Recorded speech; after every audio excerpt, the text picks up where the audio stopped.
I want to ask you something you may not have thought to ask yourself.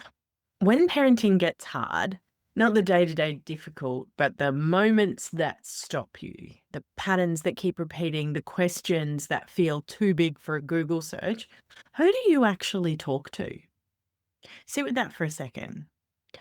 Actually knows your full picture, your specific history, your specific nervous system, your specific children, your specific dynamics that make your family what it is, and has the clinical knowledge to help you make sense of how all of that intersects.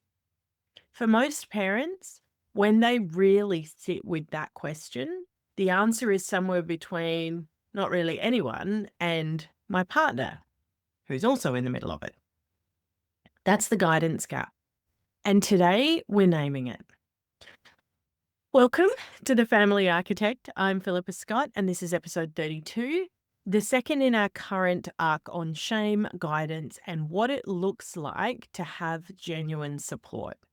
Last week we talked about shame, the 2 a.m. court case, the difference between guilt and shame, and why shame can't drive the change parents are looking for.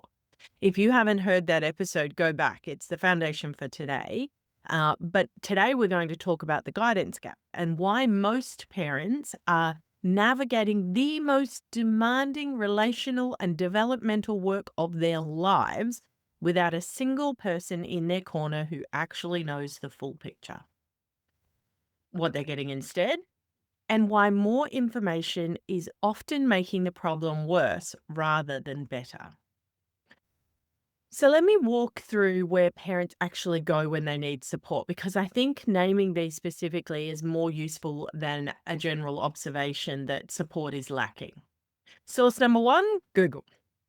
Google is where most parents go first.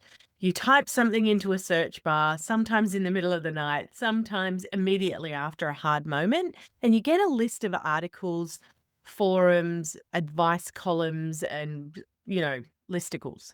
The problem with Google is not that the information is wrong, although some of it is. The problem is that Google cannot know you. It returns the most common searched responses to the most common asked version of your question, which may or may not have anything to do with your specific nervous system, history, child, or the specific dynamics in your family. Generic information applied to a specific situation without the context to know whether it applies is often not helpful. And when generic advice doesn't work, which it frequently doesn't, the parent almost never concludes that the advice was wrong for their situation. They conclude that they are the problem, which brings shame, which we talked about last week. Source two, other parents. Other parents are a natural and often genuinely comforting source of support. Commiseration is real. Knowing that someone else is in the same situation matters. But other parents are also in the middle of their own cycles, their own nervous systems, their own unprocessed patterns. The advice they give is filtered through all of that. And they don't have clinical knowledge about nervous system development, trauma responses, or generational healing. They have lived experience, which is valuable, but different. Other parents also struggle to tell you hard truths about what they're observing in your dynamic because they're friends or acquaintances, and the social cost of that honesty is high. So the support tends to stay in the territory of validation, which feels good but doesn't move anything. Source three, your own parents. Your own parents carry the most significant problem of all. And I'm a grandmother and I'm saying this. They shaped the very nervous system you're trying to regulate. The patterns you're trying to change were, in many cases, patterned on them. They are the origin point of what you're working with, or their parents were, Which means when your parents offer parenting advice, they're offering you the framework that produced the framework you're currently trying to update. That is not neutral. It is often actively in conflict with what you're trying to build. And this isn't about blame. It's about the straightforward reality that the person who shaped your earliest nervous system is not well positioned to be the objective guide to rewriting it. Unless, like myself, you've actually done the work of rewriting it for yourself. You just didn't happen to do it early enough for it to have caused no impacts for your children. All right, source number 4, social media and parenting content. Parenting content online, the accounts, the reels, the expert advice delivered in 60-second clips, and I do it too, has a particular problem that I think is worth naming directly. It is designed to be broadly applicable. The more specific it gets, the smaller the audience. So parenting content tends to stay at a level of generality that makes it feel relevant to everyone and actually useful to almost no one. Some of us do try very hard to make specific content so that it does work, but it's still not specifically designed for you. And add to this the comparison dynamic of social media, the curated snapshots of other families, the highlight reels, the gentle parenting win posts, and you have an environment that is actively generating shame whilst appearing to offer support. Parents consuming high volumes of parenting content online often know more theory and feel worse about their own parenting than parents who don't. And the relationship is not accidental. So, if those 4 sources are insufficient, and I want to be clear that I'm not saying they're worthless, I'm saying they're insufficient. What does good guidance for parents actually require? I think it requires 3 things, none of which can be separated from the others. First, it requires genuine clinical knowledge, not general life experience, not lived parenting experience, and not pop psychology. Actual understanding of nervous system development, trauma responses, attachment, and the mechanisms of generational pattern transmission. The kind of knowledge that can tell you not just what's happening, but why, at a level deep enough to address the actual cause rather than the presenting behavior.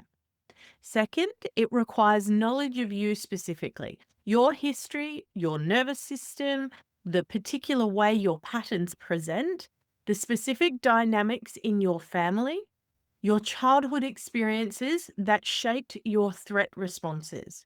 Generic clinical knowledge applied without personal context is better than generic advice, but it's still missing something essential. Third, it requires availability in the moment you need it.